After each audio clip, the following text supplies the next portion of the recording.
വിദ്യാഭ്യാസ ഉപഡയറക്ടറുടെ അന്വേഷണ റിപ്പോർട്ട് പ്രകാരം വിദ്യാർത്ഥിനിയെ ശിരോവസ്ത്രം ധരിച്ചതിൻ്റെ പേരിൽ ക്ലാസ്സിൽ നിന്ന് പുറത്താക്കിയത് ഗുരുതരമായ കൃത്യവിലോപവും വിദ്യാഭ്യാസ അവകാശ നിയമത്തിൻ്റെ ലംഘനവുമാണ്.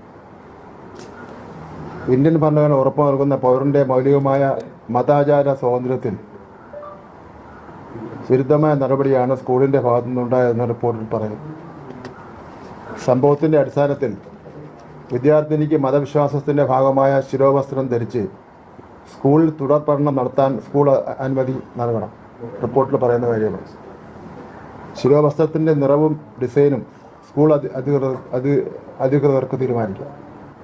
വിദ്യാർത്ഥിനിക്കും രക്ഷിതാക്കൾക്കും ഉണ്ടായ മാനസിക വിഷമങ്ങൾ പൂർണ്ണമായി പരിഹരിച്ച് ഇത് സംബന്ധിച്ചുള്ള റിപ്പോർട്ട് 2025 ഒക്ടോബർ മാസം 15 രാവിലെ 11 മണിക്ക് മുൻപായി സമർപ്പിക്കാൻ സ്കൂൾ പ്രിൻസിപ്പാളിനും മാനേജർക്കും കർശന നിർദ്ദേശം നൽകിയിട്ടുണ്ട്.